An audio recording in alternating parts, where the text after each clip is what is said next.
Thank you, Chief. You know what he said? He was going to start from the bottom up. Last week he started from the top to the bottom. And so I'm standing there and I'm going, okay, where? You know, can you hear me? Okay, let's try this one more time. You know, George, as long as I'm testing this mic as a test, I get my 3 minutes. Hasn't started yet. Okay, poor guy over there. While that's happening, first off, thank you all for taking the time to be here tonight. I'm looking out in this crowd and wow. Malolo, Inarahan, Yumara, Katalpopo, and Malesu are truly represented. Thank you very much.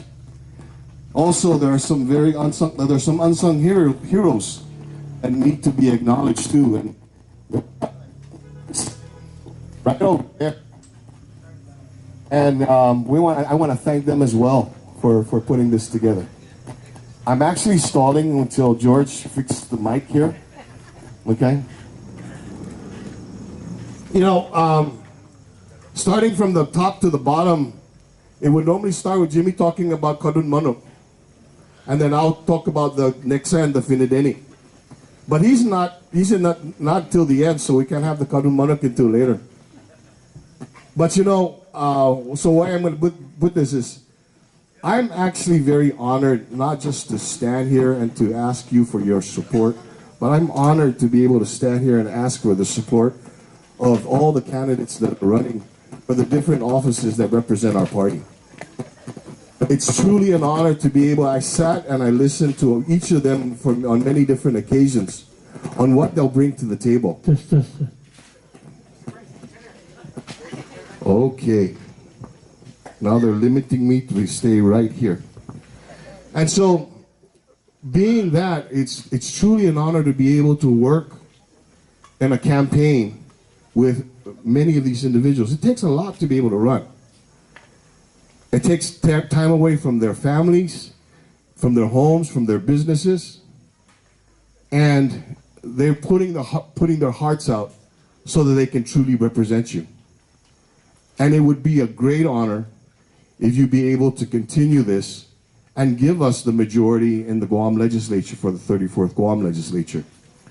For me, it's an honor coming back into the legislature after taking a 2-year hiatus, to be able to come back in and to represent you the best that I can.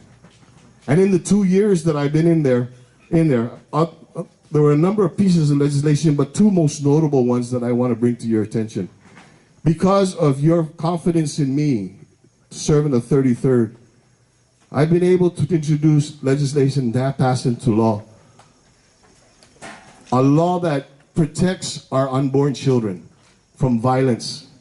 That should something happen to the child when in the mother's womb, that child is protected.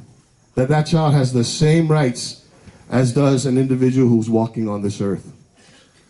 And because you were I was honored to be able to serve you in the 33rd Guam legislature, I also introduced legislation that allows victims of individuals who were sexually abused as children to finally have the chance, the opportunity to become whole, to be able to go after those individuals that cause harm to them. And I want to thank you for that opportunity. And if you give me that opportunity in the 34th to work with all of these fine ladies and gentlemen, I'm going to continue to look for ways to be able to protect your families, not just from harm, but I want to look for ways to be able to make it better for you economically. One of the pieces of legislation that I introduced many years ago was legislation that caused to look at the Talafofo River to spur economic activity down there. And I'm glad and I'm thankful, and I see some people here that have taken advantage of that opportunity so that we can increase and we can enhance our agricultural industry on Guam. It's truly an honor, and I'm never going to forget that. So as I look around, I want to first say thank you for giving me the opportunity to work for you. And I'm going to ask you one more again to humbly, please give me that opportunity to serve you again in the 34th Guam legislature. So with that, ladies and gentlemen, thank you very much and have a great evening.